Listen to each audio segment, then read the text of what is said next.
Reason 365,422 to support us on Patreon. We had our account locked.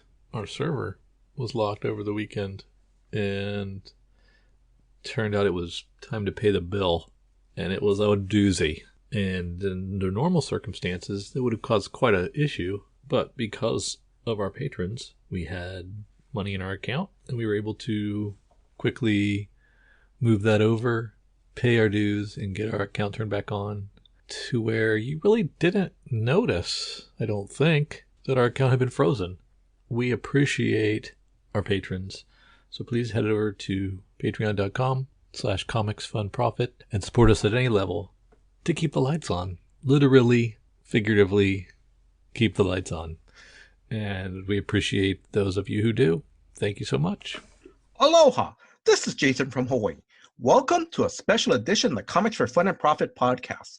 In this episode, I will be interviewing Inkwell Awards all-in-one award winner, writer, and artist Liam Sharp. Now, Liam is here to promote his new series, Starhenge, Book 1, The Dragon and the Boar. Now, the first issue of this 6-issue limited series is released through Image Comics. Now, when listeners, when you hear this interview, issues 1 and 2 will already be out in stores. Issue 3 comes out on September 7th, and issue 4 comes out on October 12th. Liam, welcome to the show. How are you doing today? I'm great. Aloha. Good to be on, and thank you for having me here. No, Liam, thank you very much. Thank you very much. Now, listeners, I'm going to go over Liam's incredible history of work in comics and in other mediums. And I've already told Liam, to please feel free either to expand on anything I mentioned, or if I missed something, he can, just throw that in there as well, or correct me if I got any information wrong. Now, he started working for the science fiction magazine 2000 AD and worked at Marvel UK. He has worked on Death's Heads 2, Judge Dredd, X-Men, Hulk, Man-Thing, Spawn, The Dark Ages, Batman, Green Lantern, Vertigo's Testament, and Liam, correct me if I'm wrong, you're going to be working on the upcoming Exo Manowar series that's going to come out later this year. Is that correct? That's right. Yeah, I've already started. Oh, okay. All right, cool. Now, Liam also wrote a novel in 2011 called The God Killers. Now, also, too, in 2011, it seemed like it was a very busy year for Liam, because on April 9th of 2011, he was one of 62 comic book creators who appeared on the IGN stage at Kapow Convention in London to set 2 Guinness World Records. The first world record was the fastest production of a comic and the most contributors to a comic book. Now, the book that they worked on was Superior. Now, Liam, correct me if I'm wrong, because Superior was done by the creative team of Mark Millar and Linnell Yu. Is that correct? I think so. Yeah, I believe so. I mean, it's a little hazy, that memory. We all did like a panel each, so it was all. I think we all had to draw. We had like an hour each for every panel, wow. So it was pretty seat of the pants. Mm-hmm. I seem to remember mine was just like a full figure of that character. Mm-hmm. I don't remember much more than that, but it was a wild thing. It was a fun show back in the day. Yeah. Yeah. So yeah, it's been busy times for sure. Mm-hmm. And then because you now I know it started. Now my understanding was that that it was that I just got this from your website. Your information from the website was that not only did you also contribute, but also like the likes of Dave Gibbons, John Romita Jr., John McCree, and that's just to name a few artists, letterers, inkers. Now, the book was completed in 11 hours and 19 minutes and 38 seconds. The book was published by Icon on November 23rd, 2011, and all the proceeds was being donated to the York Hill Children's Foundation. That must have been amazing. Yeah, it was a fun day. Those shows are. I mean, that was the only Kapow I went to. I'm not even sure if there ever was another one, but it was a great show, and a lot of those people are old friends of mine as well, and we see each other at shows. When you've been around as long as I have, you kind of get to know everybody over time. Certainly over a certain age, anyway. Yes. my hardest thing is learning about the new guys coming up, because there's so much great talent now. Yes. So I probably need to brush up a little bit on the great younger talent. But anyone who's a bit older than me, I pretty much know them these days. Because I'm just going to jump ahead just a little bit, because you started your work back in the 80s, is that correct? That's right, yeah. Yeah. 35, nearly 36 years ago. Wow, because I'm just trying to think back then, comics, because you had the big two, of course, DC, Marvel. Yeah. And then, like I said, we're talking about maybe mid 80s, maybe comic, and then you had the real small independents like Comical, like real small publishers. And it wasn't until like Dark Horse and Image start to come later in like late 80s and early 90s. Yeah. And now it's like the whole market it ranges from, not only Dark Horse, Image, but now we have Ahoy Comics that has, talented writers and artists. It's just, there's a lot more comic book publishers nowadays, and also now Kickstarters too. This is true. There's certainly an awful lot more outlets for creators these days, and I think it's a kind of golden age for boutique publishing, where we're seeing vast amounts of comics for every single audience that there is, really. And I think that's pretty wonderful. I do think it's a good time for comics. Yes, we don't have the massive sales that we used to, but I don't think that's necessarily bad, because I think that can create a false sense of what the industry is. It's much better to be into comics for the reason that we love that medium and we want to support that medium and we enjoy working within that medium. But back in the 80s, you have to remember, it still was an extraordinary time for comics, especially when I was really reading them heavily as a teenager in the late 70s and the early 80s. And we had people like Alan Moore bursting on the scene, and Frank Miller, and some astonishing work. Bill Sienkiewicz doing absolutely groundbreaking work in that time, and also Grant Morrison, who obviously I got to work with on the Green Lantern much later on, a couple of years ago, doing just astonishing stuff with David McKean on Arkham Asylum. It was an amazing explosion of wonderful work. And just before that, I guess, and I mention this because it's still an influence on me, in the late 70s, there was the Metal Hurlant, which became Heavy Metal magazine, which really kind of showed the power of European comics and also certain underground creators like Richard Corbin and stuff. All of those people were a massive influence on me, and they still are, and they still, you can see the traces of their footprints in my work even to this day. So definitely that was the era that I was cast in. Yeah. Sorry, Liam, I'm going to continue on. Also, too, in 2011, you co-founded Madefire with I'm going to try to pronounce the other people that helped you founded this.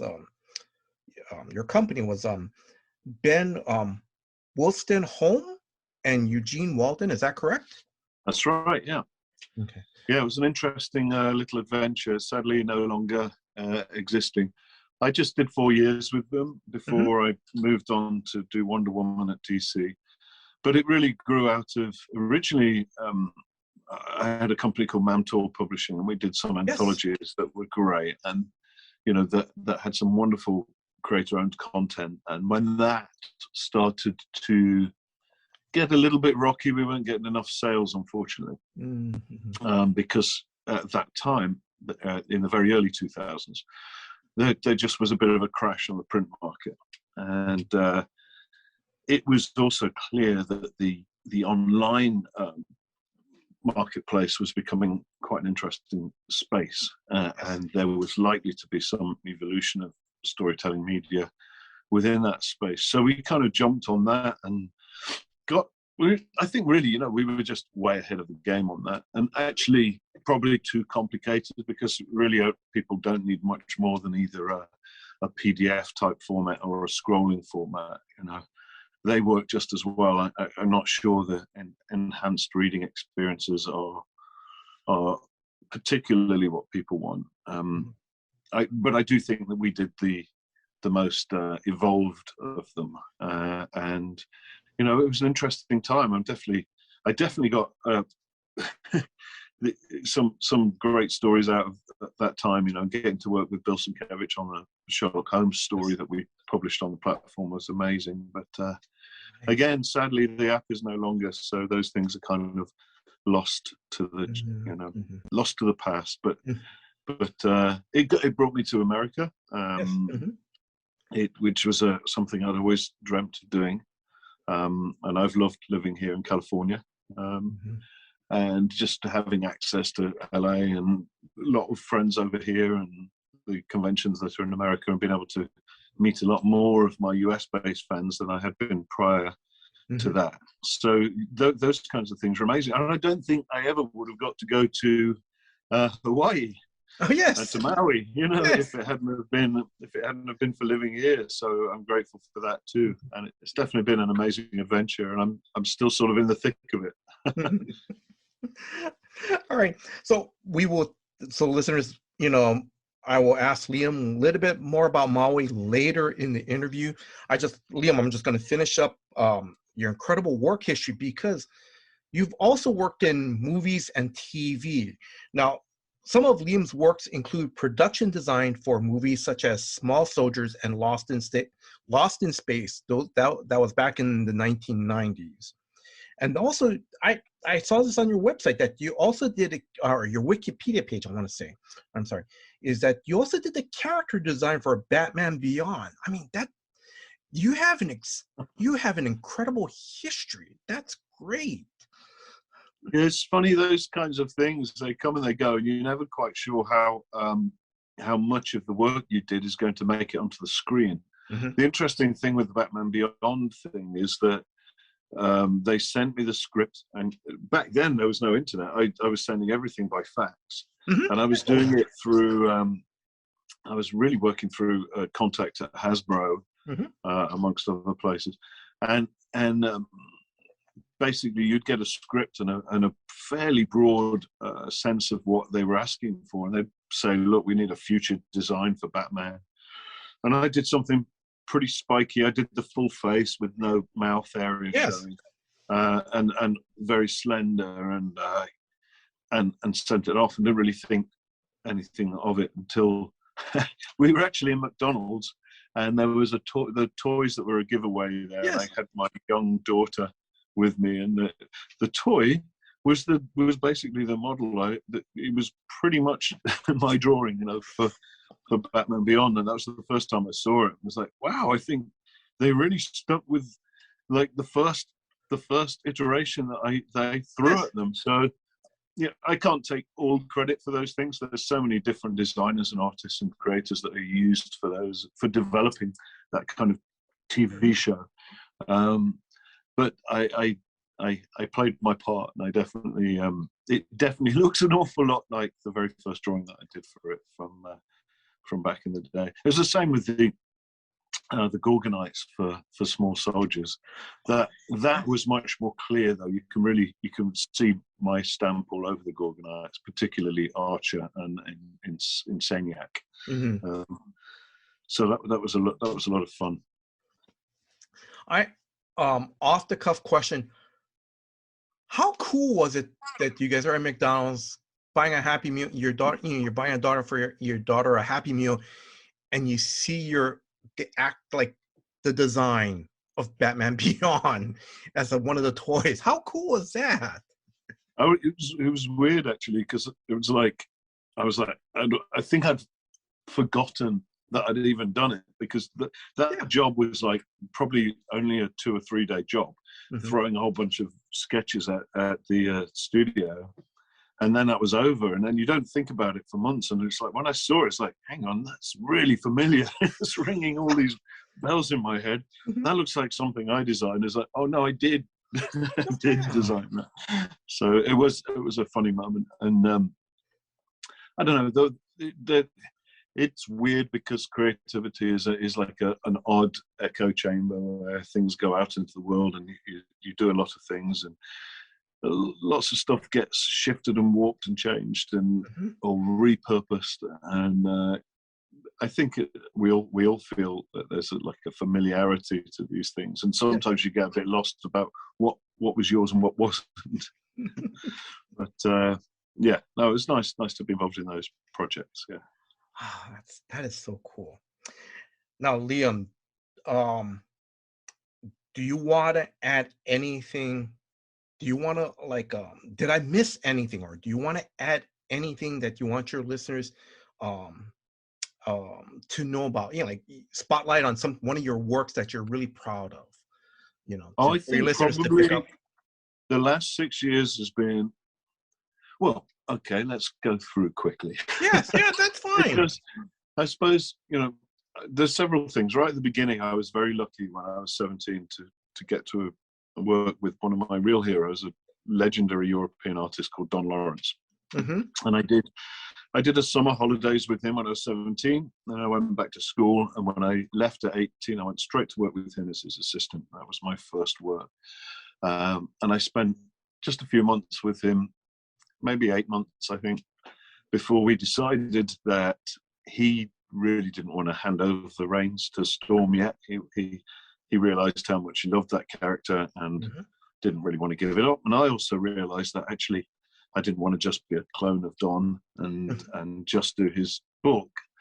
So he was great and really, really helpful to me. He became a very dear and close friend. And he helped me get together a portfolio for 2000 AD and gave me the phone number and sort of made me phone them up, because in those days you had to get on the phone and actually call the office and, arrange to go and see somebody.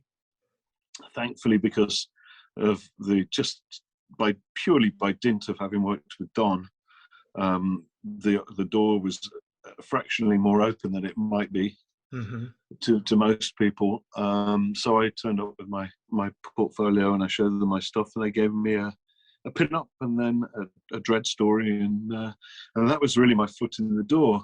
And that led, after a few years, to the big break, which was Death Set 2, which we talked about a little bit before we recorded this, before we started recording.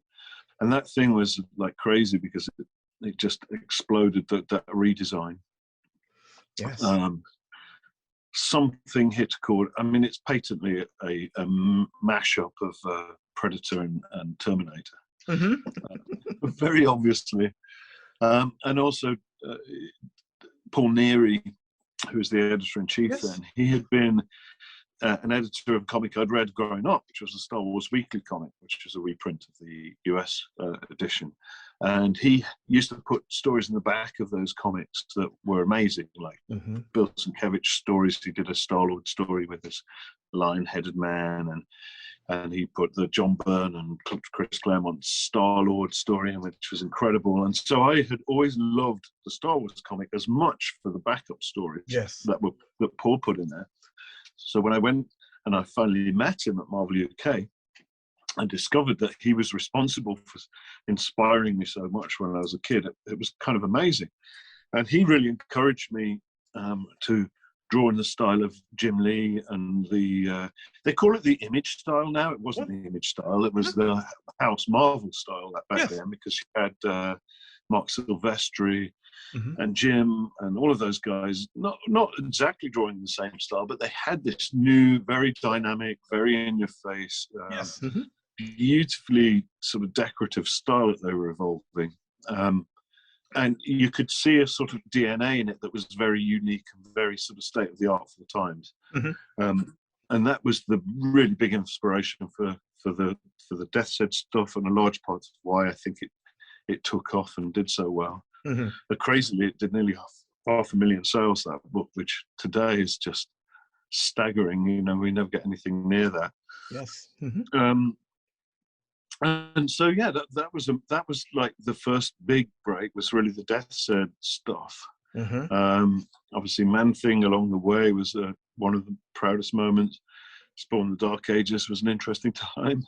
And then, but really, you know, in terms of anything I'd love to promote currently, I would have to say that it's been the last few books that I've done with DC.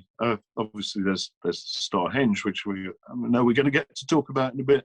Yes. But you know, working with my old friend Garth Ennis on Batman Reptilian was just such a treat. I loved doing that book. It was bittersweet too, because it was meant to be done by Steve Dillon, who was a very dear friend of mine and Garth's. And Marie Javins too knew him very well. So she really sort of said, well, between herself and Garth, they said we need family on this. So they got in touch with me, and I was happy to do that. Obviously, I'd rather we had Steve with us, but I've never weirdly worked with Garth before, even though I've known him for most of my career. And it was an absolute joy. We had a lot of fun with it. It was a complete dream, start to finish. It went without any hiccups, and it was a delight. I'm really happy with how it came out. And then obviously, Green Lantern before that with Grant is something I'm insanely proud of.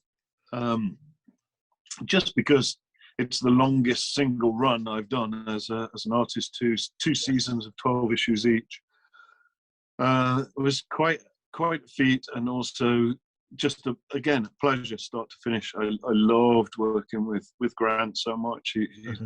He's got this impish, childish, childlike, not childish, glee, you know, in his creativity. He makes it so full of joyful, youthful energy, and that, I think that's a big key to the whole medium. You know, you can't lose touch with your childhood and who your inner child is. It's really important, because the second you start getting a little bit cynical and a little bit, you know, down on things, then the magic goes out of it, and the fun goes out of it, and it starts to become a very different sort of loaded, unwieldy, and not joyful experience, I think. And comics, for me anyway, the stuff that I always like, you can sense the joy. It's just there on the paper and in the words and behind it all. And that's a big part of what I love about the industry. So yeah, there's those. And of course, Wonder Woman. How can I not say her? Whether, you know, including my Brave and the Bold series, which I'm particularly proud of. But yes, I mean, I suppose through the stuff that I've written, the common theme would have to be the mythological aspects. Yes, and we're going to touch upon that when we talk about Starhenge shortly.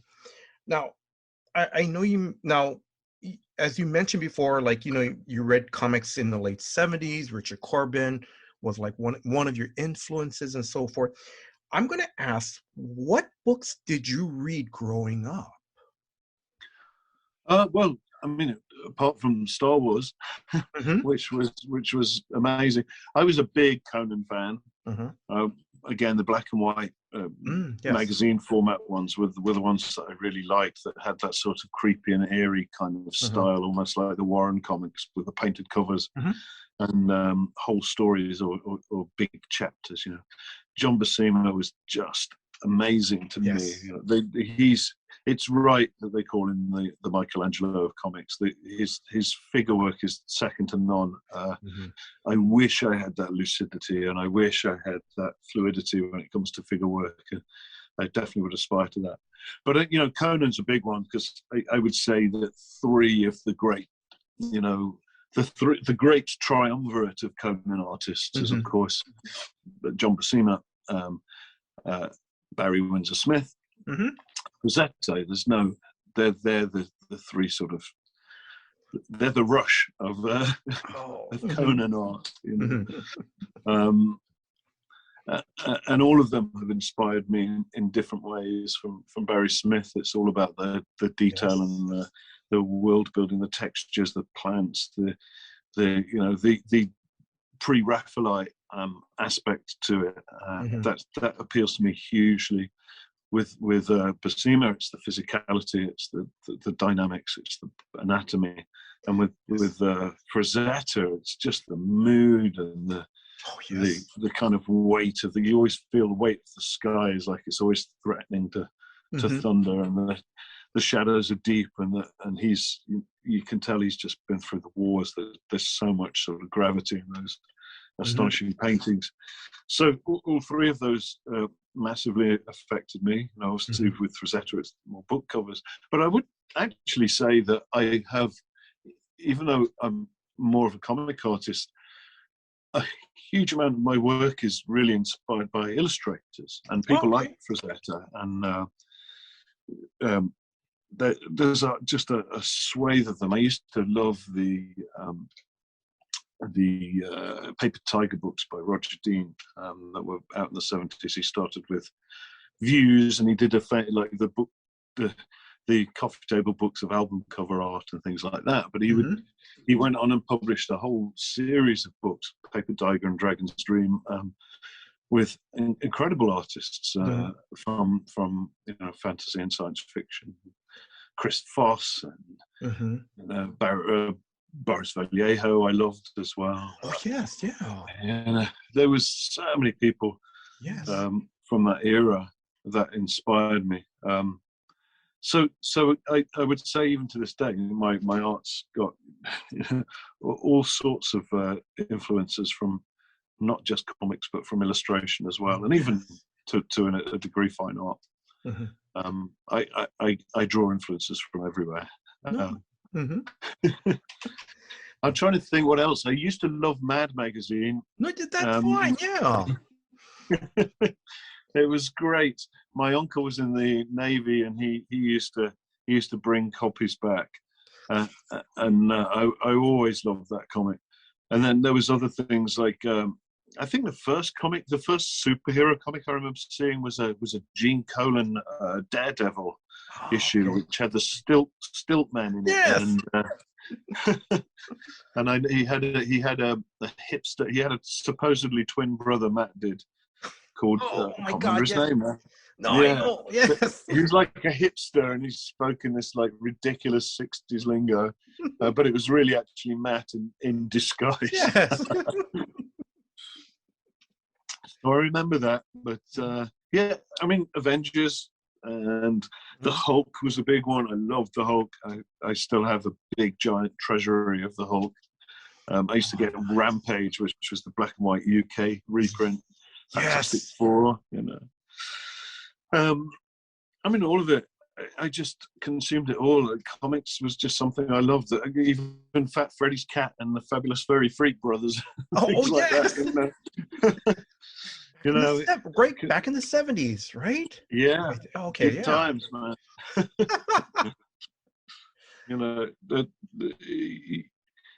There's so much.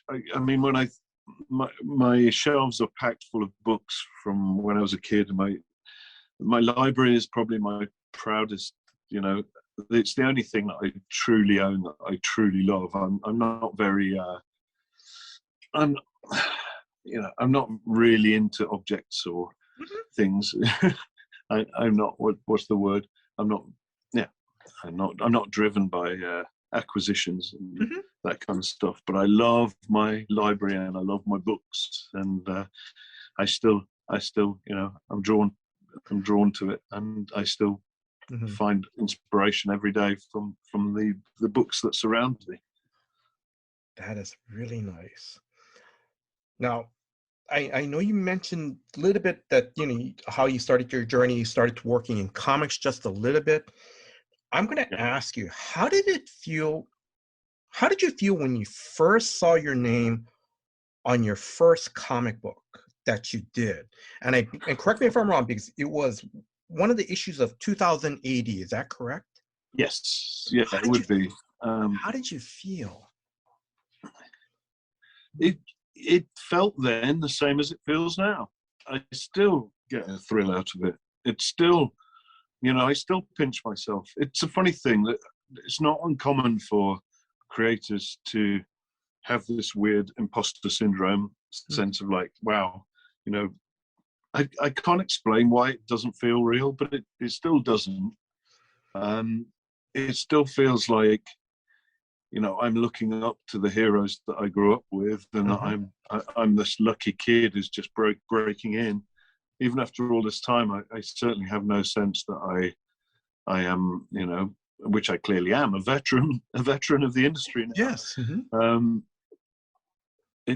I still feel like a kid who's going to be found out, who's been let in, and you know, they're going to go, "Who let you in here?"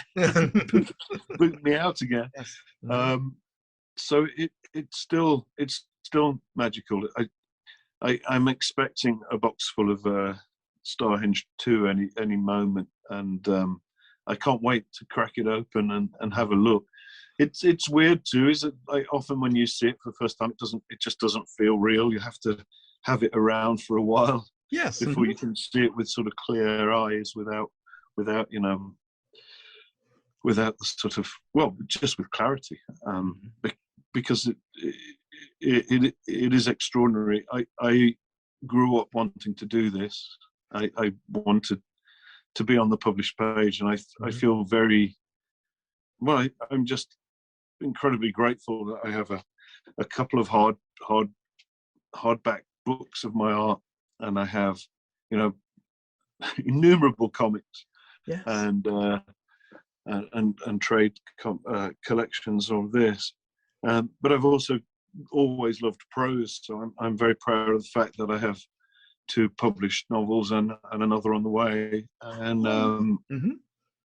and a collection of short stories too. So it's these are all amazing things to me.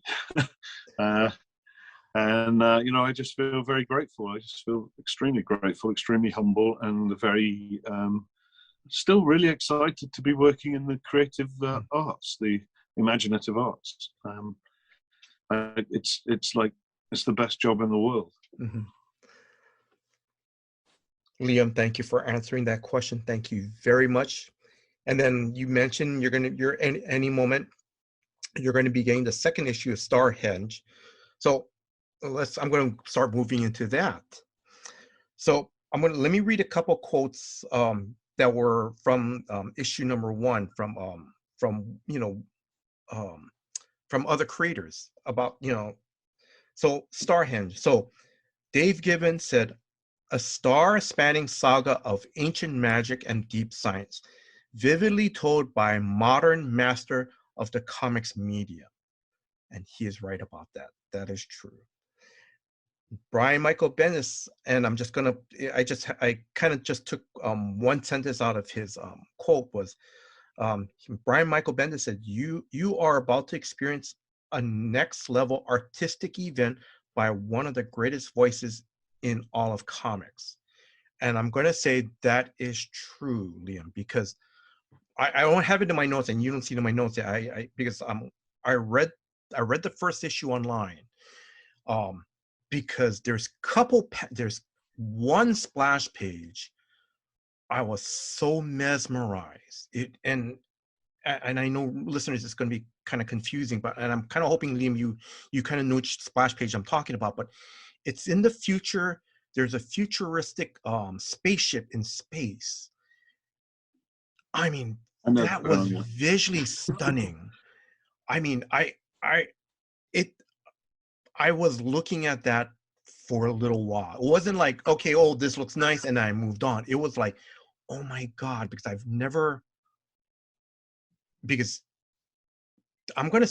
to me, it was just so mesmerizing. And I'm going to be honest, I had no point of reference. Maybe one point of reference is probably one of those classic illustrations from a science fiction magazine, but nothing. I'm going to say, but it was just, to me, that was originally visually stunning.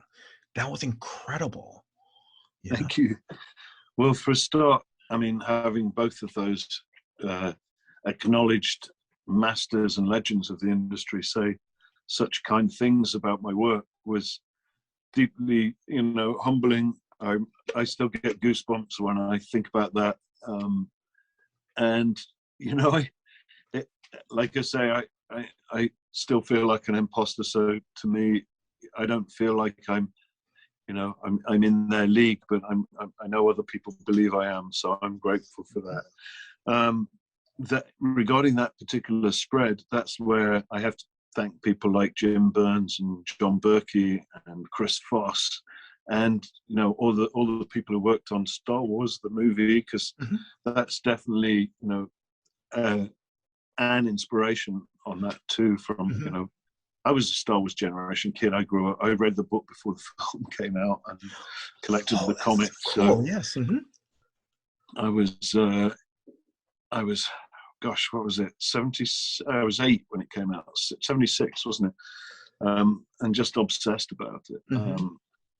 So that the visuals from that have always been a bit of an influence. But I'm also a big fantasy fan, so things like Excalibur as well. You know, feed into it as well. I didn't write in my questions because I just thought about it this morning. Let me ask you this now. The Excalibur you're talking about, now correct me if I'm wrong, it was the John Borman film, correct? Yeah. Oh my God, I love that movie. Yes. It's I was talking to Jim Lee about it. He was saying that Snyder, not Scott Snyder, the director. Zack Snyder? Zack Snyder. That's one of his all-time favorite films.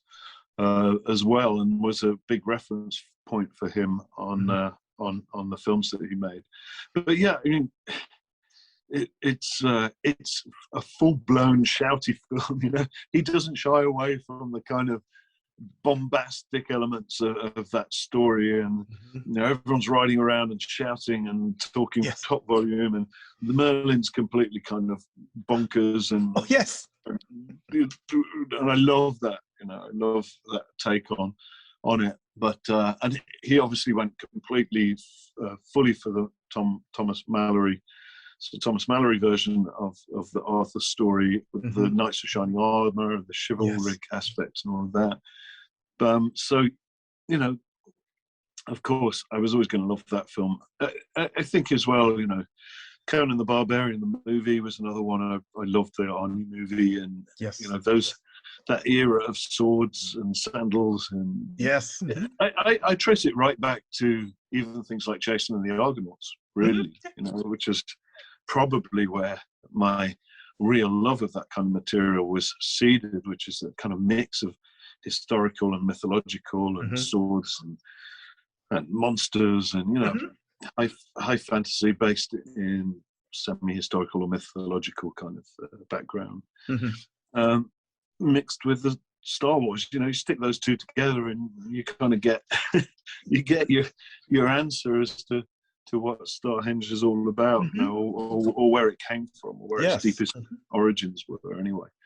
And I just really got very into mythology when I was young, and that kind of that just became this background passion of mine for a long time. You know, starting with some illustrated books, like Jim Fitzpatrick did a number of books. One in particular was called The Silver Arm.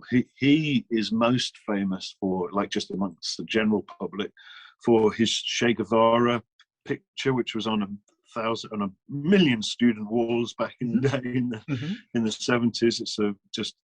It's like a stenciled headshot of Che Guevara, which was very much the kind of rebellion shout of the day from students back in that period. Quite rock and roll, really. And he also did Thin Lizzy album covers, which were great. But these illustrated books, which he wrote, are based on Irish mythology. So that was one of the books that I got when I was younger that I pored over and read and loved, and that led me to other books that he did covers for. Like there's a number of books by Lady Gregory. One of them is like The Torn, which is it's all about Cuchulainn, and it's the Irish cattle raid, all about, you know, various legends from those periods, and he did a cover for that. Amazing books, and there's loads of them. Again, when you start scratching the surface, if that's what you're interested in, there's Alan Lee, who did the concept work for the Lord of the Rings movies. Very, very. I mean, those films just look like Alan Lee paintings. But he did a book back in the 80s called Fairies with Brian Froud, who also did concept stuff for the Dark Crystal. So that's all of these influence these things, right? And Alan Lee did an amazing book, illustrated version of the Mabinogion, which is the big Welsh cycle of mythology, which was published by Roger Dean. So it's one of those books that I was mentioning earlier, you know. So you start to realize that this is a very kind of niche and really wonderful world of illustrated mythology and stories and connections, and it all connects up with films and music and history and mythology. You know, the whole thing is this beautiful big soup, and you start to realize that you're kind of part of a you know, a little bit of a scene, actually. Even if you're on your own. And mostly when I was a kid, I was the only person I knew who was getting these books or reading this stuff or interested in it. And the deeper you go, you know, that's what being a fan is, I guess. You know, this is what being an enthusiast and a fan is you go down rabbit holes. Yes, you know? And I used it's what it is, you know. And back then the rabbit holes were different. They were called bookshops, and they were generally the corner of the back of the bookshop that nobody went into, that was dusty and dark and had piles and piles of books that no one was looking at, that were all for, you know, £1 or 50 pence, like they were massively reduced in price, and they might be a bit beaten up, but there was gold in them there. You know? And that's where I would do my mining. I would mine these little corners of bookshops and find these amazing things that weirdly nobody wanted. And it always confused me, you know.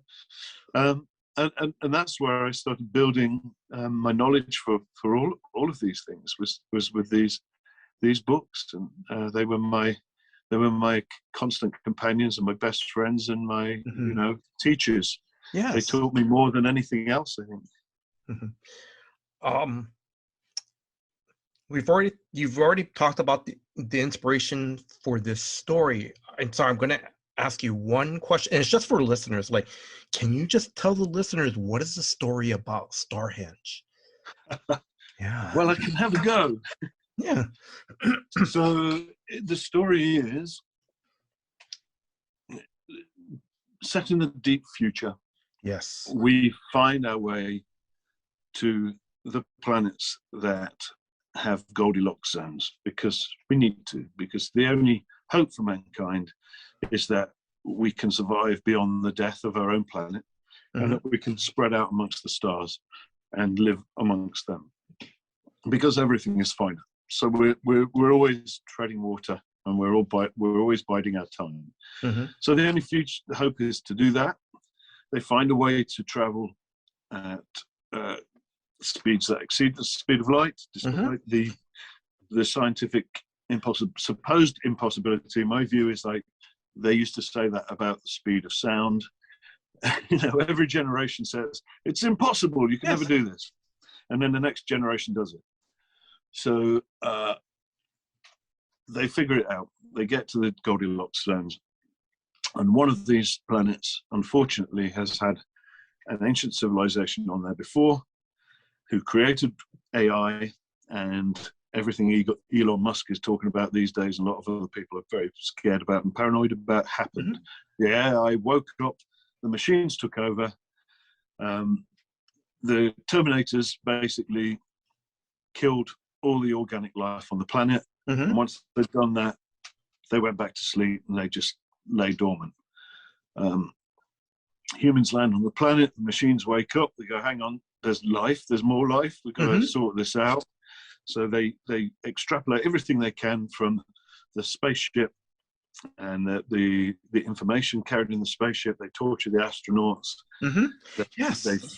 They figure out that they've got to take this war to other planets. They build spaceships. They wear our skin as masks, which is because the humans landed in spaceships, so they were wearing the robot skin as a. So it just seemed like a tit for tat kind of a thing, and they kind of recreate themselves in a human shape, because nothing is more scary to humans than humans. and they set off to have to do battle with the human race. The humans at this point in the future still have magic, and so a future version of the Knights of the Round Table, called the Knights of the Veld, are able to combat the caste, who are these alien AI robots, using magic, and that's what keeps the equanimity between the two. It's what keeps it in balance. Yes. The robots figure this out and figure out that because they can't compute magic, the only way they can really seek to actually win the war is to end magic. So they figure out time travel, and they go back into the past. The Earth is itself the only place in the universe, this is one of my conceits for the story, where magic exists. It's the hub, it's the heart, it's where magic is a weird, random thing that doesn't necessarily make sense, but it comes, it's like the Earth is really the grail in that sense. So they send robots back into the past to start wiping out magic.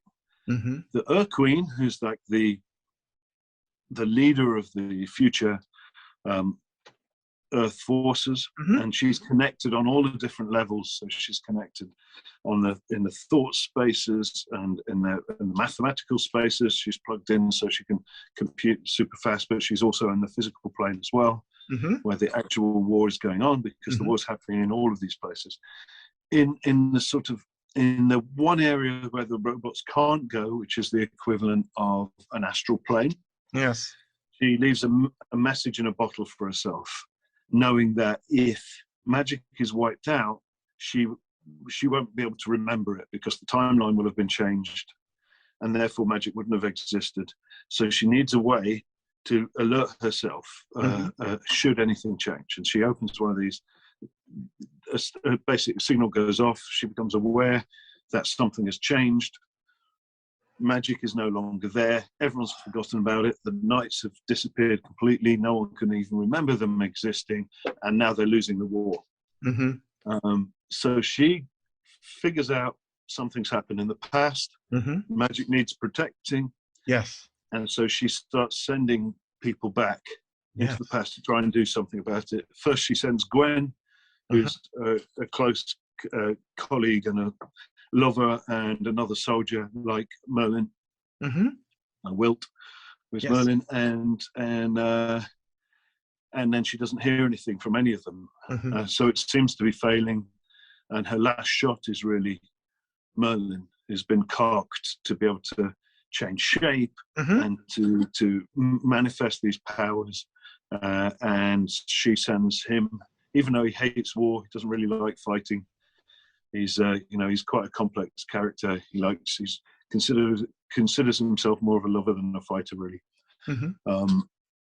But he can if he has to. So he gets sent back, and that is the kind of backbone of the story. But right in the middle of all of that, we have the contemporary story with Daryl and Amber, and they become a big part of the bigger picture as it goes along. But that is a slow reveal over what I hope is many series before. Well, we'll find out a big reveal at the end of this first book, in issue 6. But how that plays out is another story altogether. And I had initially intended to do four books and tell it as one big story. But in the process of doing this, I've kind of realized that, well, for a start, I don't want to rush it, because I really like these characters.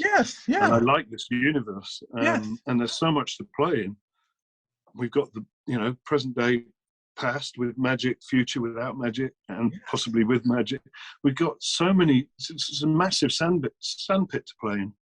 And Daryl's got a really rich past, which we don't really find out about until later in the series.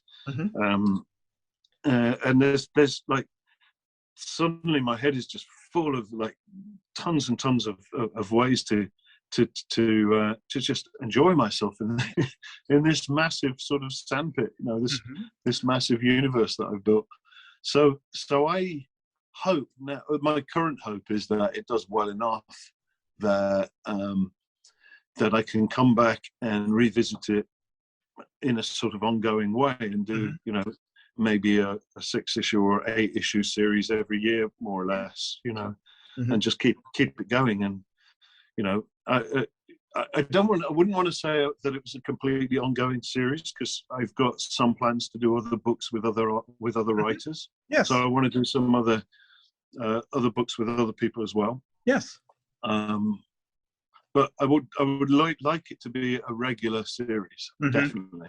So I couldn't say that it's only going to be 4 books. I think it'll be as many books as the audience want it to be. Yeah. I think, you know, if people keep buying it, I'll keep doing it. I think that's the hope. Liam, I'm going to ask an off-the-cuff question, because it's just for you talking about the story, the influences. How long have you had this story? How long were you developing your story? It's a good question, because, you know, in some ways it is just me finally doing all the things that I love all at once, you know. In terms of wanting to do an Arthur story, I've wanted to do that since I was very young, you know, maybe, I don't know, very early teens. There was a point. So when I was 13 through 18, I studied what was called classical civilizations at school. Okay. And that was all about almost exclusively Roman and Greek history, mythology, literature, the plays, all of that kind of stuff. And I really loved it. But there was a point where I, along the way, where I thought, I don't know anything about my own mythology, the mythology of Britain. Yes. You know, and I thought, this is odd. This is why are we not giving the same attention and seriousness to our own, you know, amazing legacy of material, stuff like the Anglo-Saxon Chronicle, which is features, you know, you've got Beowulf and things like that, which is an ancient British poem, even though it's not even set in Britain. Viking sagas and the Vinland sagas, and then I mentioned before, the Mabinogion and the stuff out of Ireland, the Torn. Yes. I didn't know any of those things. I had no sense of them. I had no sense of Celtic mythology at all. And I was like, what? The only thing I did know was that there was a Merlin and a King Arthur.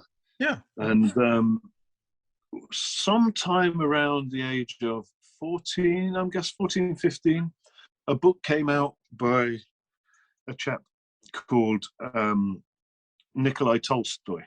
He's Leo Tolstoy's grandson. Oh, okay, yeah. And he wrote a book called The Quest for Merlin, which was quickly followed up by his novel, The Book of Merlin, which was meant to be the first of 3. Sadly, he only ever did 1, and it's an amazing book. But his Quest for Merlin book was really an argument for the case for Merlin as a historical character. And it introduced me to characters like Canunus, for instance, which again is a character I knew nothing about. He's a mythological god. He's very akin to sort of Pan and Bacchus. He's a horned god. He's about the hunt. He's you know, he represents an awful lot of the same things, death and rebirth and all of those kinds of things. And he sort of postulated the idea that it was because up until the Romans coming to England, the devil had not previously been seen with horns. Yes, and that's right. There's a strong suggestion that in all likelihood, the first version of a horned devil was when they recast the horned god as a demonic presence and said to all the Celtic people, when the Christianized Romans were conquering Europe and Britain, they were basically saying, you're worshipping a demon, Mm-hmm. And that's the devil. That horned guy, that's the devil. And so all of these old gods were sort of demonized and then slowly eradicated. And so what you end up is like with a character like Canunus, where we have images and we have names and we have him on cauldrons and pictures and various sort of representations, but we don't have any of the stories left, which always seems like a huge shame. So getting into all of those things and then finding out through the process of that, reading about Geoffrey of Monmouth, which is really the first sort of telling of Merlin and Arthur, and Geoffrey of Monmouth's amazing too. Like, so, okay, a little bit of a history lesson if I'm not boring you. That's fine. No. When Augustus was the Roman emperor, Virgil wrote the Aeneid, which is a retelling of the Odyssey. Yes. Aeneid, but Aeneas basically does exactly the same as Odysseus, but at the end of it, he gets to Rome and he founds Rome. He becomes the first Roman emperor, and all the other emperors were meant to be descended from Aeneas. Aeneas was a demigod. It was basically his lineage stretches to the Olympian gods. So the whole point of that was it was a propaganda piece that said Augustus is a god. And by dint of him being related to Aeneas, who is related to the gods. What most British people don't know, and I had no idea about, was Geoffrey of Monmouth then takes the history of the kings of Britain, and right at the beginning of that, we have Brutus, who's the son of Aeneas, leaves Rome and founds the kings of Britain by alighting on the rock of Totnes, and he is the first king of Britain. And so all the kings of Britain are likewise related to the gods of Olympus, even though they're Christian, which is kind of like, it's really for the intellectual people of that period from the upper class people who would know these things, who would have studied Aeneas and known about Augustus and known about that they could feel good about themselves and say, well, of course, we are related to the gods through dint of our unbroken line of monarchy.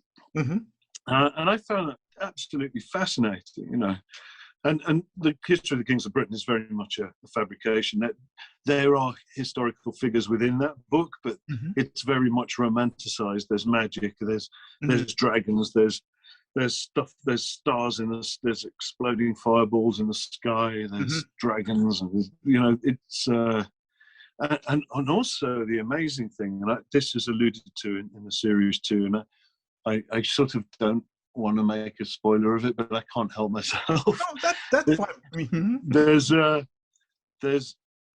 the King Arthur in the history of Kings of Britain is very, very different to the version that we see later on in Sir Thomas Malory's version. Yes. And in the history of the Kings of Britain, he's just a conquering hero. He's more like Alexander the Great. It's quite extraordinary. So after he becomes king, he conquers the Picts, he conquers the Scotland island, he goes over to Greenland, conquers that, then he goes into Europe, conquers the Romans, and he gets all the way to the feet of the Alps, and he's crossing the Alps with a view to conquering Rome. And I'll leave it at that point because I don't want to say much more. But, this was a conquering king that was conquering the entire world. And we never see that version of Arthur. No, yeah. And to me, that's sort of criminal. There's a whole... Arthur's almost is a semi-peripheral. I didn't want him to be the central part of this story. It really is about Amber and Darryl and Merlin. but and also about saving magic in the future and all of that. So the references to the stories are really about establishing how Stonehenge was built, why it's been built, Yes. and Merlin's part with Arthur, and those steps through everything, and where it starts to shift, and what's real, what isn't real, how the timelines are constantly flexing and changing from a world where there was magic, world where there isn't magic. And at the end of the series, we end up with something that's just entirely my creation and really isn't. It's been of course inspired by and created by all of these bits of information that fed into the making of it, but we end up with a different timeline that has never been, and that the rest of the story will continue on from into the future versions. So yeah, you asked the question. It's there's my prolonged and complicated answer. No, but Liam, I'm going to say no. Thank you very much, because what I love about your answer and what I love about your book, and it kind of dawned on me last night, was Starhenge is your labor of love. Because and it shows through the pages. It really does. Because because when I read Starhenge, it feels it's like it's like a mythological epic story. It's and I'm not putting other comics down that I'm reading right now, but it's a different. This comic feels it's going to be epic, and I'm not using that term lightly, because it's incredible. Like you said, how the robots are taking over, humans, and they're putting like faces on them, because your art style is incredible. It's I see a little bit the influence of H.R. Geiger. I love, and then we go to present day, and it's you're putting all in the first issue, you're laying all your pieces out first. And then when I saw the end, I'm like, oh my God, this is incredible. Yeah, I hope people will bear with me, because really the first 6 issues are putting all the pieces in place. Yes. And setting it up. And there's a lot to set up. And I'm trying to keep it bouncing along too. Yes. I want us to like the characters and like being with them. And I'm trying to sort of be to honor the material that has inspired it. Yes. But I'm also, I don't want it to just be a so dense that people can't have fun with it. Yeah. It's always hard with something as convoluted as this. It's all in the setup. But I really think that once we get into book 2, it's going to start. We're going to know where we are. We're going to know the characters. Yes. We're going to have a sense of what their real mission is. Yeah. We know that they're going to be moving through time, and we know what's at stake. And I hope that really by the next season it becomes a much more of a just an adventurous romp with all of that stuff feeding into it, and then we feel comfortable that we know where we're at. Yes. We know everything. So it's a delicate balancing act, and I could have made things a lot easier for myself. There was definitely points where I was like, oh my God, what have I done? No one's going to buy this thing. It's so complicated. It's lunacy. And I have to confess too, originally it was much, much more of a hard sci-fi book. Merlin was the narrator, and he was narrating as a voice from the deep future. So he was using very sort of techie kind of, you know, made up. What do we call it? You know, there's a term for it, but it's eluding me at the moment. But it was just these kinds of, you know, future tech words that are completely made up for. Anyway, very, very hard sci-fi. And that just seemed like, okay, this is just going to alienate people unless they really love hard sci-fi. Yeah, I do, but I don't know that that's the most accessible route for a comic necessarily. So then I thought, that's not working. It's too intense. It's too heavy. It's got no heart. Yes. It hasn't got any warmth to it. So then I changed tack, and I thought, okay, what about having Taliesin do it, who's the famous Welsh poet from contemporaneous with Merlin. And that kind of went the other way. It was like, and so on begat, so on begat, so on begat. It became like, you know, these are old Celtic stories, always talking about the son of who's the father of the son. And it was all about their, you know, who rolled the oxen of flax in a pile of snow to put him out from his, you know, it all gets very kind of colourful and overwrought and long-winded and a little bit pompous and ponderous. And I thought, actually, I don't really want to do that either. And I had, so in a few instances I found over my years of writing, and I found this in God Killers, there's a character called Cherry Longhorn, who popped into my head out of nowhere at one point when I hit a wall. I hit a wall when I was writing the novel, and she just popped, fully formed, into my head, and I just couldn't type fast enough to get her story down. And she came into the story from nowhere, and then by the time I got to the end, I thought, okay, well, she wants to be here. I'm going to bring her along. By the time I got to the end, it was absolutely clear that I couldn't have told the story without her. She was like the total hinge point, and I hadn't consciously been aware of her, and yet my subconscious had done the work and created her, and she just made the book possible.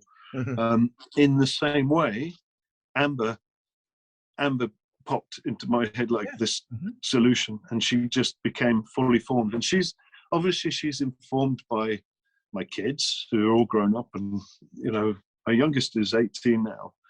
But being an Anglo-American in California for 10 years, and hearing the way they all talk to each other, and the way that they have kind of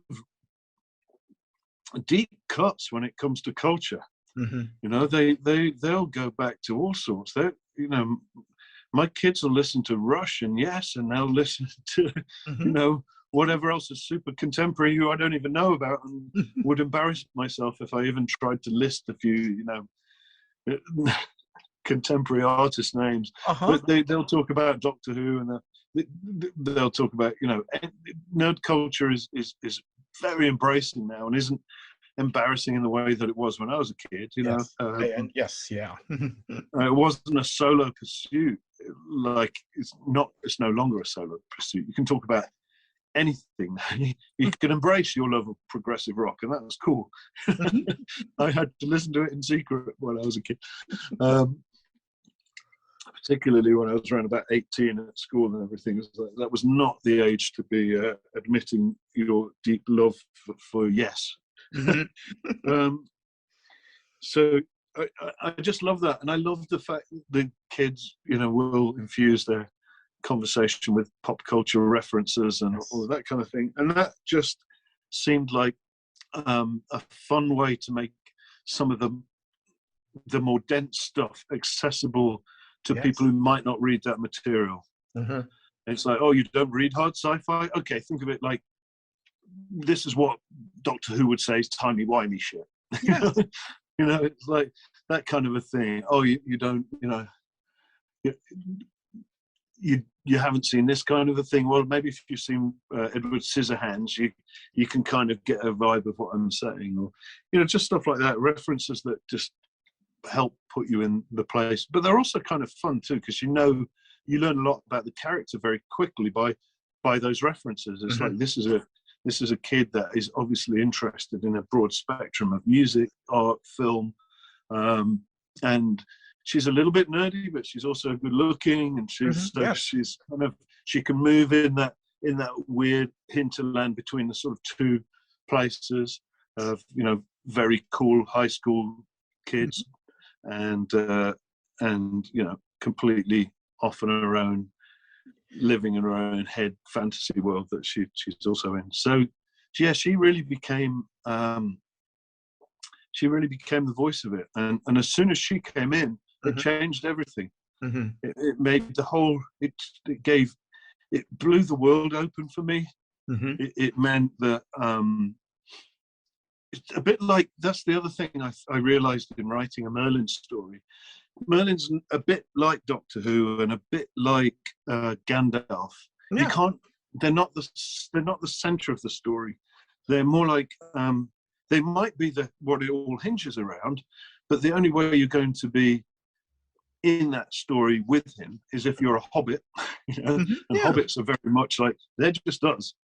They have no powers. They like a drink of beer, and they'll like a smoke a pipe, and they grow their, you know, they have nicer gardens, and they want to live a kind of, they're us.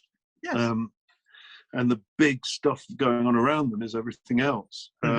So Daryl and Amber, while as we find out they're not really us, they're still enough like us that they give us the in.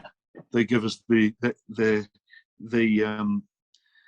help us walk into this universe and start to absorb it and start to be accepting of it. So yeah, I totally fall in love with those two characters. Because what I loved about Amber and Daryl is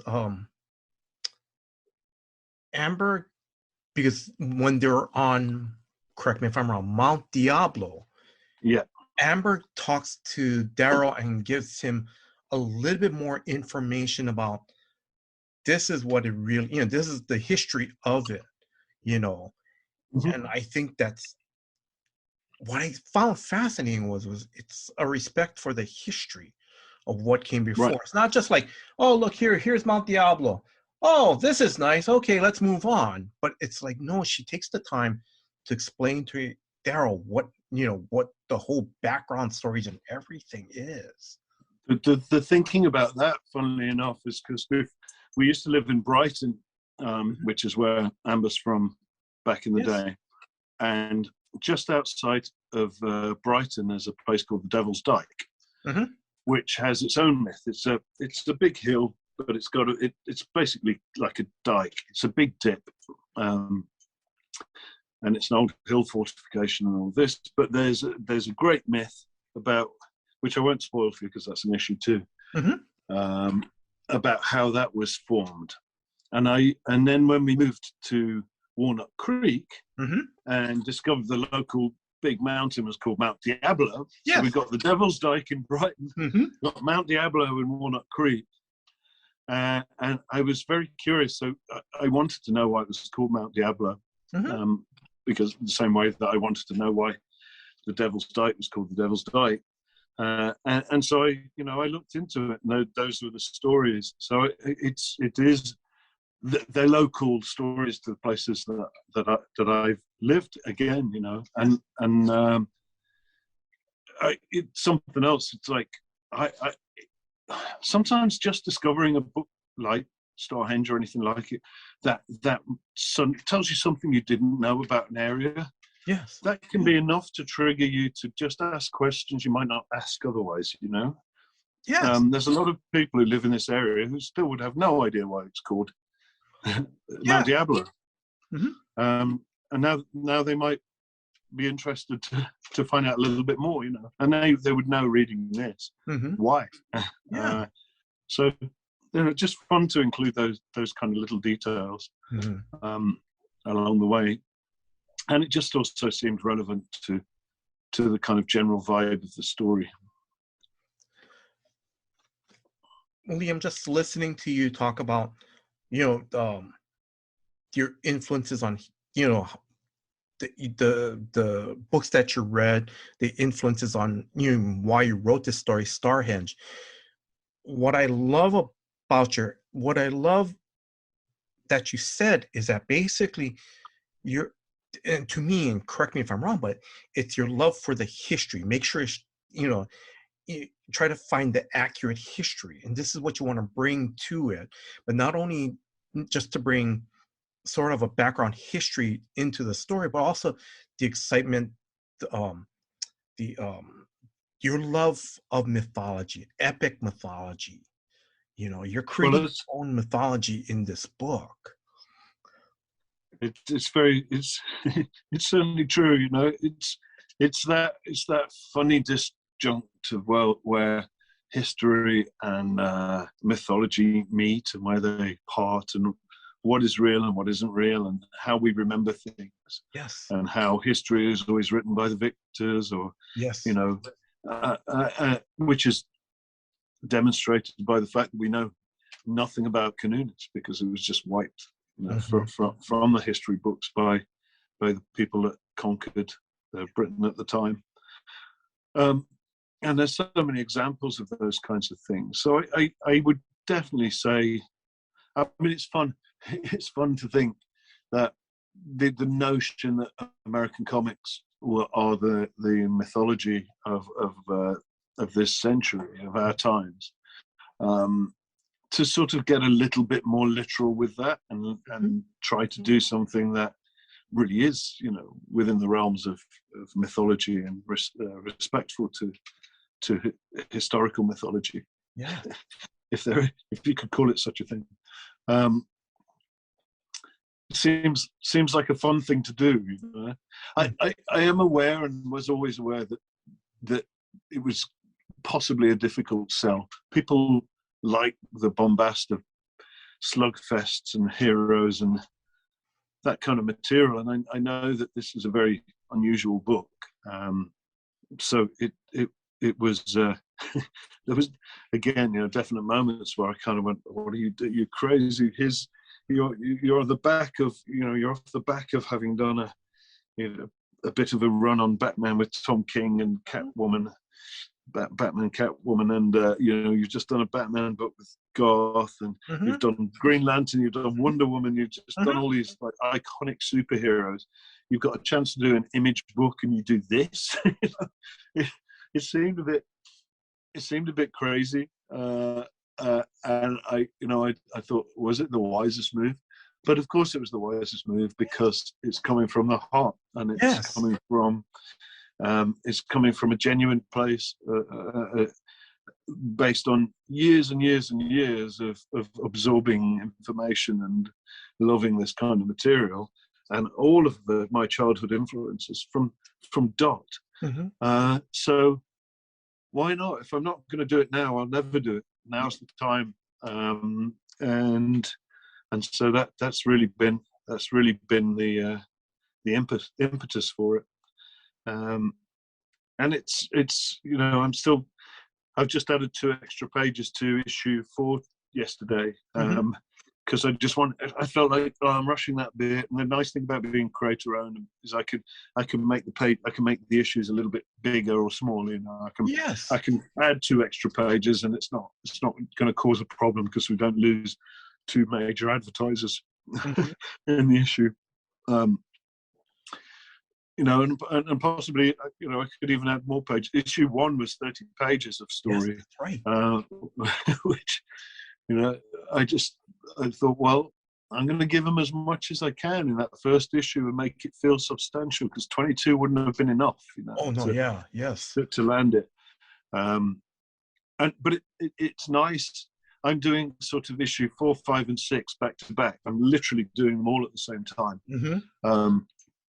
So I'm expanding and contracting and working on, and it's like alchemy. I hope I get it right. There's little bits where I thought, I've rushed over that bit, and I wish I'd had more time for that. And so occasion, or there's not enough of a background. So in issue 2, I stuck in extra. I basically created a map, a 2-page spread in issue 2, that just helps explain a little bit about what that landscape was in the 5th century to help the readers, and also it was fun to do. It's like it's sort of, it's like the old Asterix books. It's a good. I always liked a novel, a fantasy novel with a good map in it. So that kind of stuff is fun. Grant and I did that in the last couple of issues of the Green Lantern as well, because we both have we both have a soft spot for that kind of epic storytelling. But yeah, it's obsessive. It's been hard work. It's taken probably longer than expected, but also I think, given the size of it and the fact that it's all full color and I'm writing, drawing, and even lettering the damn thing, it's like I've done pretty well. I think to get it out the gate and out into the world, and it's very cathartic. The thing I'm really looking forward to, though, is a big collected edition. We're going to do a hardback through Kickstarter, but Image are putting out a collected softback March next year as well. So that's what I'm really excited about, to have it all in a big volume. And then, now I want to touch upon that because, and listeners, I forgot to add this. Let me just throw this in here, because part of my information about Liam, I got it from the podcast, 22 Panels. And in that interview, you mentioned about the Kickstarter, about a large, oversized edition of Starhenge as a Kickstarter. So because I would love to back that up, because, oh my God, that 2-page spread, that which one I'm talking about, I would love to see that on an oversized, so when is that do you know when the Kickstarter may start up, or? We're going to have to think about doing it pretty soon, honestly, because really we need to be looking at the logistics of it. It's all been about time, because I'm only just got back from England and get my doctorate, which was crazy. So yeah, the oversized thing it's not going to be like massively oversized, just a bit bigger than a regular comic size. It'll be printed on the same paper as the Encore gold book, so very high quality gloss paper, good solid nice paper. Whether it'll have at the moment, I imagine it's going to have all the trims. It'll have a dust jacket and a bit of embossing and spot varnish and a ribbon and all of that good stuff, as well as I'm thinking of including a very early script from when it was going to be literally a take, a Merlin, just a straight up Geoffrey Monmouth adaptation. Well, a mix of Geoffrey and Monmouth and what I'd learned from the book by Nikolai Tolstoy, the Quest for Merlin book. So it's kind of a mix of the information he provided and the Geoffrey and Monmouth stuff. It would have been such a different book, but not very, very specialist. Not as much fun. Anyway, there's an opportunity for extra material, and who knows? I'm excited for that. I'm just excited for all of it, really. I just hope that people continue to enjoy the rest of the series and they stick with it, and that by the time we get to the end of issue 6, they're satisfied and excited for a book 2, because that's really where my heart is. And I've got a couple of big jobs after, including EXO, and then there's another one after that for DC, which hasn't been announced yet, which I'm also very excited about. But as soon as that's done, I really want to return to book 2 and get going on Starhenge book 2. I'm going to start slowly wrapping things up, Liam. I know of course, you're the writer, the artist. You said you letter Starhenge. Is there any, do you want to give a shout out to any of anyone else who helped you on this book? Well, I couldn't have done any of it without my wife, Christina, honestly. Mm-hmm. And I know she helped setting this up. So she's literally, she's more than a limb. She's the better half of me that makes everything possible. She clears everything out of the way so I can get to my drawing board and work, because I'm, like so many other hyper-focused people, the quicker I can get to my drawing board, the more I can get done in a day. I'm very funny. If too many things get in the way, it completely disrupts me, and my brain goes to it gets frazzled, and I lose track of everything. So she's brilliant. She keeps me focused. She keeps me clear-headed as much as is possible. She runs the production. She runs all the mailing, everything, getting the books out that we've been doing for Kickstarter, and dealing with all the people whose books are missing or still waiting for them and everything. So she's an eternal diplomat. She keeps my head cool when I'm near exploding with too many things. And there's no way I could be doing all of the things I do without that astonishing help. I sort of liken her to not just PR, not just production, but also, I see comics are like they're extreme art. Is the best way to put it. The turnout and the turnaround is ridiculous. It's preposterous. No one should be able to do it. If you're going to do that, you need a good trainer. Yes. You need that person who's running alongside you and keeping you going, and that's what she does. So I couldn't do it without her. I have Joe Ilardi, who helps with the website and keeping the Mamtors, here we go, keeping the Sharpie Productions Inc. and the website up and running.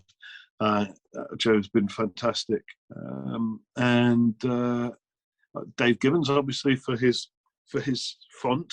Yes. Which is the font I've been using. I love Dave's font. It's one of my favorites. It's really classic. I could have done something much more trendy and modern and all of that, but it seemed like this just wanted, because the story's so big, I wanted it rooted in a really solid old school font that is just dependable and always looks great. So Dave, thanks for the font. I love it. And my kids also, all my kids, without them, they're huge. They're a huge support. Yes. In particular, of course, Matilda, who's given me a beautiful cover for issue 1 and 3 pages from issue 2, which are just delightful. I'm trying to get her back for 2 extra pages for the final issue. She's a very busy girl, though. She's in demand all the time, so just trying to get her to do a couple of pages without stressing her out is something that I have to be mindful about. But yeah, they're all adorable. I love them very, very much. And probably last but not by any means least, my mum and dad, who always supported me through absolutely everything when it seemed like a preposterous and ridiculous thing to want to do as a working class Derby kid. They never once said don't be ridiculous. They never once told me that I couldn't do it, and they never once stood in the way of it. In fact, they did the opposite and supported me and that dream throughout my whole life. So I am very proud of my parents and my brother and sister as well. I could go on and on and on. There's so many people. Don Lawrence, my godfather, Andrew Price, who was my art teacher when I was down in Eastbourne, and many, many other people. But yeah, they're the main ones for sure. Liam, thank you very much for sharing that. Like I said, I'm slowly wrapping things up because I want to jump to a couple questions. You mentioned, now correct me if I'm wrong, I know you're from Derby, is that correct? Am I pronouncing that? Okay. Now, I know I saw on Twitter, and you already mentioned it, that, now correct me if I'm wrong, you got an honorary doctorate degree from the University of Derby, is that correct? This is true. Yeah. So, tell us, if you don't mind, how did you find out? How was the day for you when you got it, for you and your family? Well, it was amazing, really. it was almost comical how it worked out, because I was first offered just before the pandemic hit. Mm-hmm. And the university, I was over for a very brief visit in England for my sister's birthday. Mm-hmm. And the university asked me if I wouldn't mind giving a talk to the students. Mm-hmm. And in a very sort of offhand, jokey way, my wife said, "Oh, you should ask them. You should say, yeah, ask him to give you a degree, and you can become a teacher." Mm-hmm. And it was totally a joke, and we were like, ha ha ha. Anyway, literally 3 or 4 days later, after actually it wasn't even after I'd done it, it was before I did the talk, this email came through from the uni saying, "We'd love to offer you an honorary doctorate." And I was in England, my wife was in California, and I phoned her in the middle of the night and I said, "You're not going to believe this. I think you must be some kind of a witch." And and you cast a spell, Yeah. and said, except you've gone a little bit higher, and you're not giving me a degree, you're giving me an honorary doctorate. And it's just like, I could not believe it. I thought it was some kind of a joke. Anyway, of course, I was happy to accept, for the main reason that when I was younger, growing up in Derby, my parents, as I mentioned, were very, very supportive. Mm-hmm. But a lot of the institutions back in those days, and even up until quite recently, were not supportive of comics in general. Yes. They certainly weren't. I was a gifted kid. I won a scholarship to a public school, which was a private school. They call them public schools in England. I don't know why. When I was 12, to Eastbourne College. It was their first art scholarship. I was the first in the country, and they then went on to win another one to Eastbourne College, and it was the first one they'd ever had as well. And these institutions were slowly picking up on, it was great that they were acknowledging art, but still they were not really acknowledging comics. And my parents said, "Look, if you can come to your school and have the scholarship if you let them do comics," because both those schools, comics were banned. But I was allowed to read them. So they changed the ban, for a start, which I'm very proud of. Yes. And so, which is ridiculous when you think now comics are banned. Yeah. Why? They're a medium. Mm-hmm. This idea that they're subversive and that they're evil or they're bad, it's what people thought about records. It's what people thought about, all sorts of movies, even, anything that's new or seemed perceived to be a different medium. So, and I had the experience of art agencies turning me down because they just said, "Well, you just do comics." Mm-hmm. I had the experience of another university. At one point, I thought I'd have a change of direction because I wasn't getting new work, and I thought it might be interesting to look into applying to do a fine art course. Yes. And I thought maybe a change of direction would be good, because I definitely have a fine artist in me. I definitely aspire to. I love to paint. I like to be progressive and experimental and try all sorts of things. I'm not totally strapped to one medium, but I just happen to love comics and think that there's something there, and it won't let me go anyway, even if I wanted to. Yes. So I applied and was very disparaged about my work and my art, and they just did not take it seriously at all. Seriously. So for Derby University to shift its thinking and to be looking towards new mediums and to be embracing of things like that is something I absolutely support, and I'm very, very happy to be, a part of that change. Yes. It's taking too long. It's been too slow, but all the people that were reading comics back in the 70s are now running companies and making movies. Yes. And the world has become their oyster anyway. Yes. And the institutions that were slow to pick up on that, well, that's their loss. And the ones that are stepping into that change and respecting it as a medium and also as an art form, I have huge respect for. So yeah, I was very happy to be Dr. Liam Sharp of the Museum of Derby. And Derby also gave me an astonishing. They have like a Walk of Fame thing for John Hurt was a Derby boy, and Florence Nightingale was from Derby, and Joseph Wright, very, very famous painter, he was a Derby boy, and they have these amazing Walk of Fame stars, and they gave me one of them as well. So it's astonishing. So I'm very humbled by the honor that my town has given me, my hometown has given me, from it's a very different town to the one I grew up in.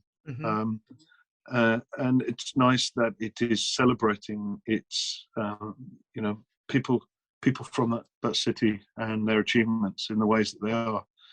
It's very it's humbling and moving, and probably I think those two things I could never have seen coming.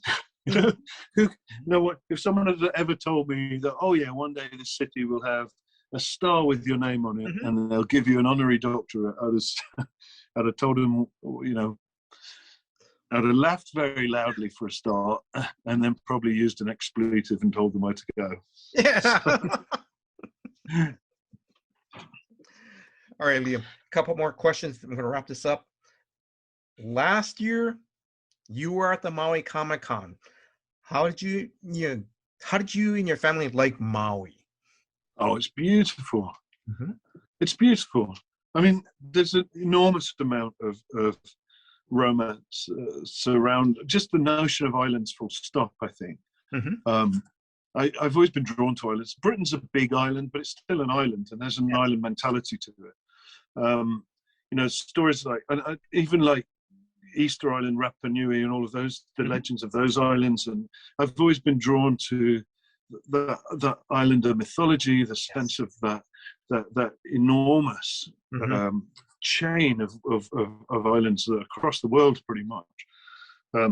It's fascinating, but also just being on it, out in the sea, in the middle of nowhere, is a profound, humbling, and beautiful experience. And I had, I think, one of the best. You forgive me if when you get older, there's a weird thing that happens where you stop quite often having the same sense of overjoyed excitement about things that you have when you're younger. So and that is because, in a way, almost everything is predictable. So you go to a new city, more or less it acts like any other city. There's stuff you recognize. There'll be cultural differences. Yes. There'll be differences in the voice, but more or less, how it works as a city. You go into an arable countryside, more or less how it's going to work. You go up a mountain, you take a boat out onto a lake, you kind of know what to expect. I had the experience of going to this little volcanic beach, which is about the ugliest beach I've ever seen in my life. Which was tiny.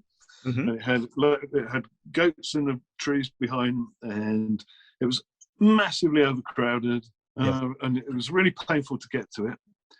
And I stuck my head in the water and was 5 years old again, because I saw a wonderland the likes of which I have never experienced. And it was amazing.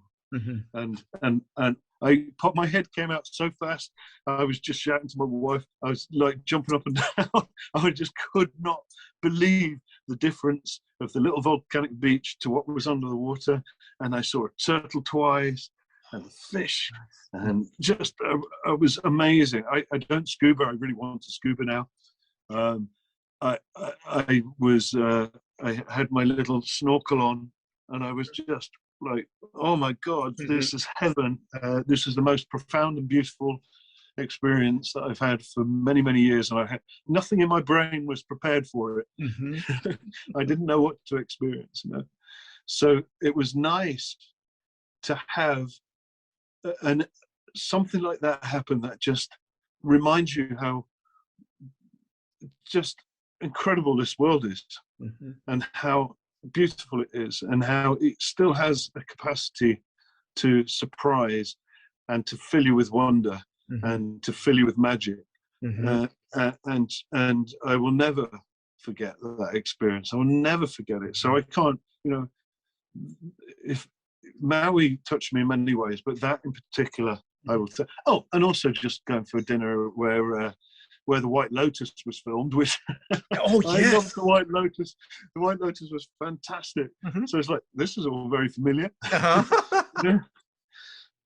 So incidentally, the reason the White Lotus particularly spoke to me is because I'm a working class boy.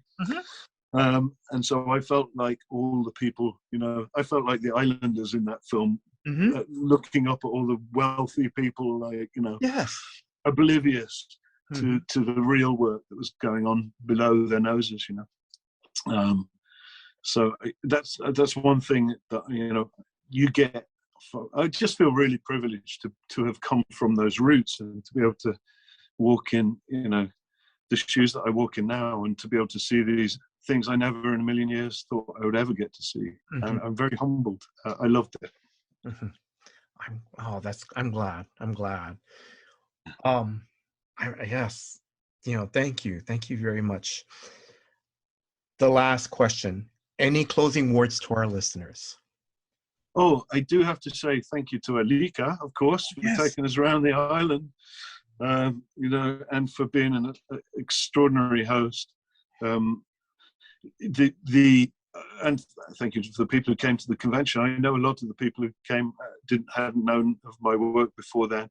I love that it's a free convention, and that it's doing its part to introduce people to comics, whether they've known it or not. So when people come to that show, they may be learning about it for the first time. And I hope that the experience they have when they come to that show is leads them into new worlds in the same way that I just explained, sticking my head in the water. I think coming across a comic for the first time can have a similar effect on you. It did when I was a kid.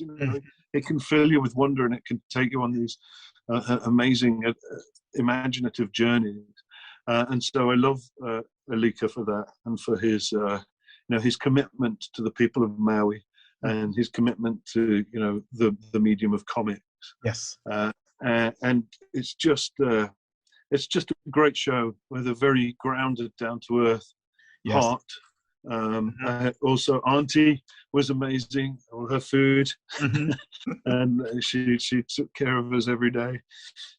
So I can't thank her enough as well. I mean, just everyone was extremely welcoming. It was my friend Steve Morga and Frank Cho, who obviously are sponsors of the convention, and invited me.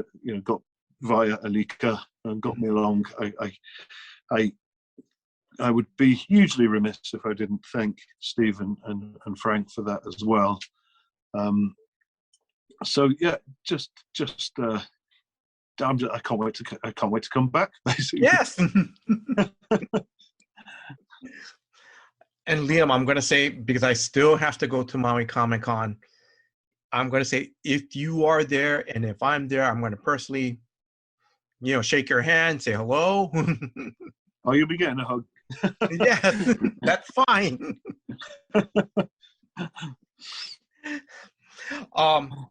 Liam, before I close up, anything else you want to add? I think we covered it. Okay. I think you need a break from me now. Because Liam, and listeners, I'm gonna say this too, is that Liam, just thank you very much, because Starhenge is your labor of love. Because you shared what influenced you, why you wanted to do this story, and just reading the story, looking at your visually stunning artwork, it shows the labor of love. It really does. You want to make sure that you respect it shows that you're respecting the source material. You want to make sure it's done, with justice. That's right. You know, That's true. So that's, and that's what I loved about your answers. Like, this is where I got, this is where it starts. This is where I got my information. This is, and this is what actual history is. Because you're respecting the source material, and that's great, and it's showing through. It's showing through the first issue. You're already laying the groundworks. Thank you, sir. No, It's appreciated, Jason. Thank you. No, Liam, thank you very much. Yeah, just Liam, thank you very much for your time. Thank you very much. Just thank you very much for your time. Thank you for giving me the opportunity to interview you. Thank you very much. I wish you all the success with Starhenge. Because I want to, because when you say after, book one is, the first 6 issues are done, and, and book 2 is where the adventure is going to really start. I want to see that, I really do. I want to see it too. So hopefully people keep buying. That's what we need. And I'm gonna be honest. I'm gonna keep an eye out for that Kickstarter with the oversize of Starhenge book 1, because and listeners, if you have not picked up Starhenge, and Liam knows which splash page I'm talking about, it's visually stunning. Because I mean, like I said, I was looking at it for a while. It wasn't like, okay, I'm done. No, it was just like, oh my God, look at all the details. Look at, again, the labor of love came through that. That's that's what it was. Yes. So. And also oh my God, and I forgot, I want to also thank Christina, your wife. Christina, thank you very much for help setting this interview. I forgot to mention her name in the beginning. So, Christina, thank you very much for, setting up this interview. If you are a new comic book reader or a lifelong comic book reader, please check out Starhenge. Issues 1 and 2, well, by the time you listen to this interview, issues 1 and 2 are out in stores, but if you haven't picked it up, go back to your stores, ask them to to order copies. Issues 3 will be coming out on September 7th. Issue 4 comes out on October 12th. I want to thank Drew, the co-host of Comics for Fun and Profit, for putting this episode together. Drew, thank you very much for all your hard work behind the scenes. Thank you very much. And if you are a new listener, please check out new episodes of Comics for Fun and Profit that comes out every Saturday. And thank you, the listeners. Thank you very much for your time. Thank you for listening to this episode. Until next time, guys, aloha. Aloha. Jason's always asking who his next interview should be. As you guys know, he does a fantastic job reaching out to these creators, their publicists, their publishers, various people coordinating these interviews and sharing them with us. And we appreciate it very much. But he's always trying to do more. He's always asking for the right mix to reach out for. So I'm opening it up to you guys. Just share on our social media platforms. Send us an email. Let us know who you want us to interview, what your dream interview people are, or up-and-comers you'd like to hear from. Jason only has so many hours in the day, and he has quite a schedule. But he'd love to hear your thoughts and any other feedback you have on the interview episodes. Thanks again for listening. We appreciate it.